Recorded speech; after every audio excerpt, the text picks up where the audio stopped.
All right, let's watch some film. This is set 3 against Sussex, 1-2-15. Going to start in our side out in row 6. Across the net, we got number 10. Middle, right side. Nothing crazy. A great find of Henry here. Just some reflections on this.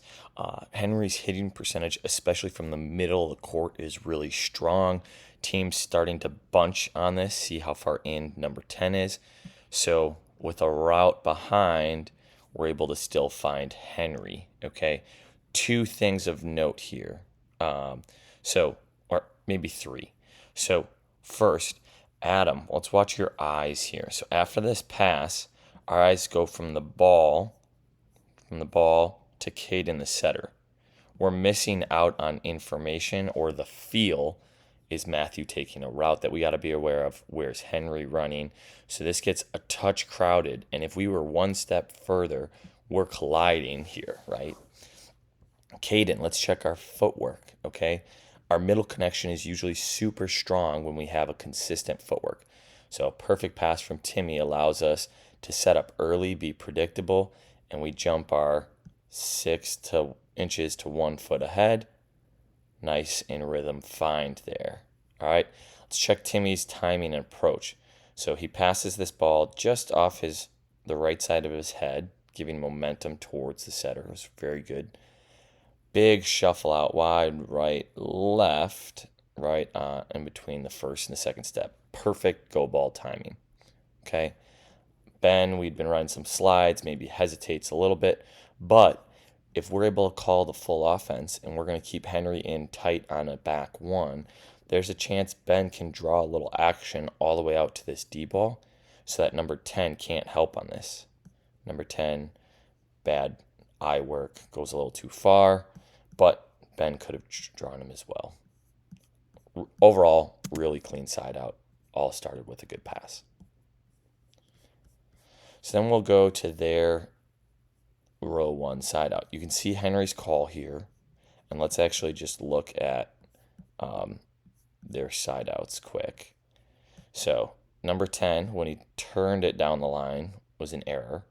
He has a Langle kill, a seam kill, and anything sharp has been dug. Roll shot from Ben on the back. They tried 2 different 31s and misconnected. And then number 12 has a tool and an error and a roll shot to 6. Okay. Primary is back. It's their only 2 sources of kill and their strongest attacker. So scout here is Henry is going to hedge left on the pass to close this, and Timmy's getting his best move going early, clearing space. Okay. If they run the 31, basically told Henry to bail to start to get out to number 10. They're really only doing it for a decoy, so Ben's got to be aware of that as well. So let's see how this goes.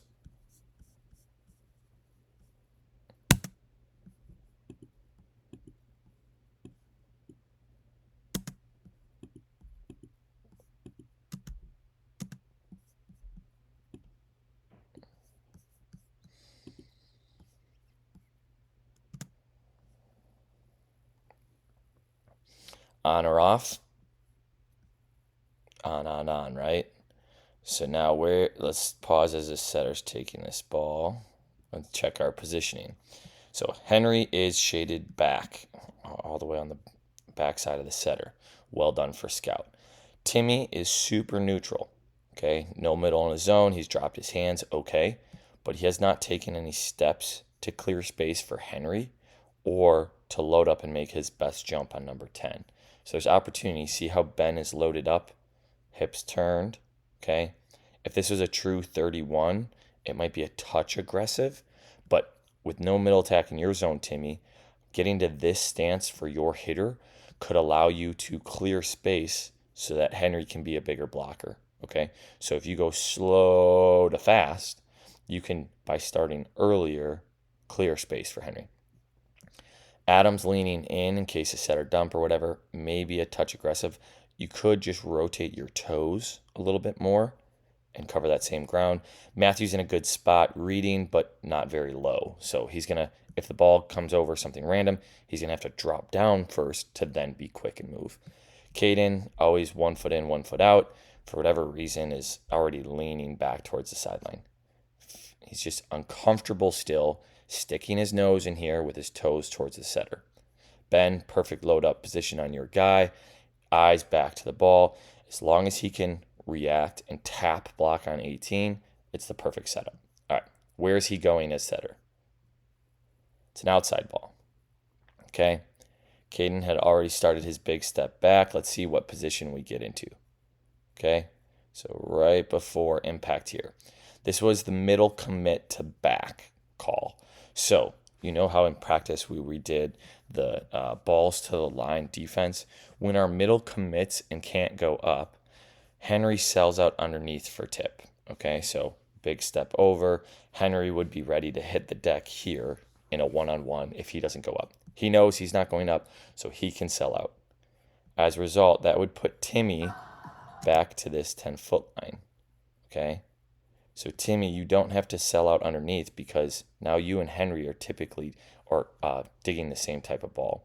If you can get back here to crowd Adam at the 10-foot line, Adam can then stay deeper, be our perimeter defender, and sit right on this. So that when they rip this angle, it's 3 guys all in alignment, and one of us is for sure touching it. Okay? Caden does a good job of getting deep into the line, but let's just check his hips location. Okay? His body's facing their bench almost. Okay? So if this ball gets ripped down the line, what's the likelihood of us getting it back into the court to our 4 other defenders, right? Try to angle your hips, your toes, your outside foot back into the court. Okay? Adam, pretty good. Try to get your palms up. Matthew still moving into the angle, but getting to the right spot here. Okay? So after the ball's been impacted, Adam's a little bit on the same level as Matthew for on. Ideally, we would have space to both make dives into this seam. So Matthew 6 inches forward, Adam crowding just a touch, stay wide on the perimeter, 1 foot wider. Now we have freedom to dive. And then since it's a single, Timmy can be added as a digger here. We get the dig, we fish it out, and now we're playing free ball defense. All right, same positioning here. Henry stacked to the back, Ben's loaded to his. Now he does not have a middle in his zone, so he can fully commit to the outside. Okay, Timmy can be loading up. You have primary option. Okay, starting a touch earlier, clearing space for Henry, makes them have to swing into our big middles a little bit more. Adam, good positioning, ready to go. Nose is stuck in case of set or dump or whatever. Matthew, nice and shallow, on, ready to go. Caden, running back to position, but you'll see here also leaning out towards the sideline. So by the time the setter's taking this ball, if Timmy can get to a loaded up position, he'll be ready to go. All right, now by impact, where do we get to? Okay, we have basically 3 hands as a block. Henry does a good job of closing this seam with a reaching left hand. Ideally, we can have our eyes up longer so we can see this information for how it's going to hit our hand. Okay, when this ball is contacted, how low are we as diggers? Are we paused, ready to go in all directions? Okay, so let's check Caden here.